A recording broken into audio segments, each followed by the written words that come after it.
चलिए, देश के आम बजट को हरियाणा के बिजली मंत्री रणजीत चौटाला ने बैलेंस बजट बताया है। उन्होंने बताया कि इस बजट में इंफ्रास्ट्रक्चर सेक्टर पर फोकस किया गया है। बजट में राज्यों को 1 लाख करोड़ रुपए 50 साल की लंबी अवधि के लिए ऋण के रूप में दिए जाने का प्रावधान किया गया है। उन्होंने बताया कि एमएसपी के लिए 2,75,000 करोड़ रुपए का प्रावधान भी इस बजट में रखा गया है। इस बजट से रोजगार के अवसर बढ़ेंगे और बेरोजगारों को रोजगार के ज्यादा अब अवसर उपलब्ध करवाए जा सकेंगे। केंद्रीय वित्त मंत्री निर्मला सीतारमण द्वारा पेश किए गए बजट को वित्त मंत्री कैसे देखते हैं, इसी को लेकर total news bureau head Anil Kumar ने रणजीत चौटाला से खास बातचीत की है। मंत्री सीता निर्मला रमन ने आज देश का बजट पेश किया है। इस बजट से राज्यों को क्या फायदा हुआ है, इस मेरे साथ हैं हरियाणा के विद्युत मंत्री रणजीत सिंह चौटाला। इनसे जानते हैं कि आज के बजट में क्या खास है। अच्छी देखिए, बड़ा मॉडरेट बजट आया है और इन सालों में बड़ा बैलेंस्ड बजट है, जिसमें बेसिकली इंफ्रास्ट्रक्चर को, देश के इंफ्रास्ट्रक्चर को डेवलप करने का मामला करा है। आम आदमी को राहत मिले, जो पिछड़े गरीब हैं उनके जो एक खाई है उसको पाटने का काम हो। 1 लाख करोड़ रुपया स्टेट गवर्नमेंट को दिया गया है, स्टेट गवर्नमेंट्स को, जो उन्हें बहुत लंबे ऋण पे 50 साल तक के लिए। इसके बाद 2,75,000 करोड़ रुपया जो दिया गया है वो एमएसपी को, किसानों को जो पहले जा रहा है उस हिसाब से उनकी मिनिमम सपोर्ट प्राइस पे इतना उन्हें पैसे को बैलेंस करके लोगों की फसल खरीदी जाए, उससे प्राइसेस नीचे नहीं आए। ये बहुत बड़ा काम करा है। 60 लाख प्रधानमंत्री आवास योजना में गरीब जो पिछड़े हैं, बहुत जो हरिजन हैं या गरीब हैं बहुत आदमी, उनके मकान की प्रधानमंत्री की स्पेशल आवास योजना, जिसमें 60 लाख लोगों को मकान बना के दिए जाएंगे। बहुत बड़ी चीज़ें इसमें ला दीजिए। इनकम टैक्स का तकरीबन वही रखा गया है और 8.5% इसमें हमारा जो जीडीपी जा रहा है, ग्रोथ रेट बहुत बढ़िया जा रहा है। 8.5% आज के जबकि कोविड के 3 फेजेज आ गए, दुनिया की टोटल अर्थव्यवस्थाएं चरमरा रही है, उसमें 8.5 जीडीपी देना एक बहुत आश्चर्यजनक बात है। बहुत बढ़िया बैलेंस है। मैं तो निर्मला सीतारमण जी को और हमारे माननीय प्रधानमंत्री जी को बधाई देना चाहता हूं कि हालात देख के उन्होंने बहुत अच्छा बजट पेश करा है। चौटाला साहब, बेरोजगारी एक बड़ा मुद्दा है और बेरोजगारी को दूर करने के लिए इस बजट में क्या कदम उठाए गए हैं? देखिए, जब इंफ्रास्ट्रक्चर को आप डेवलप करते हैं तो उसमें से भी, जैसे सड़कें बन रही हैं, नेशनल हाईवेज बनेंगे, उससे अपने आप ही, क्योंकि आपका जीडीपी बढ़ता है। जिस दिन नेशनल हाईवेज बनते हैं तो आपका सफ़र तेज़ी से होता है, फटाफट माल ढोने का काम तेज़ी से होता है। कि एक कार बनती है तो कार बनने का मतलब ये है कि पेट्रोल पंप वाले को काम मिल गया, वहाँ सर्विस मिली, वो डीजल डाल रहा है, पेट्रोल डाल रहा है।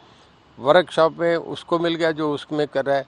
एसेसरीज में कोई हॉर्न बना रहे, कोई फलां चीज़ बना रहे, उनको कितने लोगों को इंसिडेंटल डेवलपमेंट्स बड़ी होती हैं। अब इसमें जो इन्होंने सबसे ज़्यादा जोर दिया है वो इंफ्रास्ट्रक्चर को डेवलप करने को दिया। जब बेसिक ढांचा आपका मजबूत होगा तो आपकी अपने आप ही सभी डेवलपमेंट उसके साथ जुड़ जाएंगी। तो बहुत बढ़िया तरीके से बजट दिया है जी।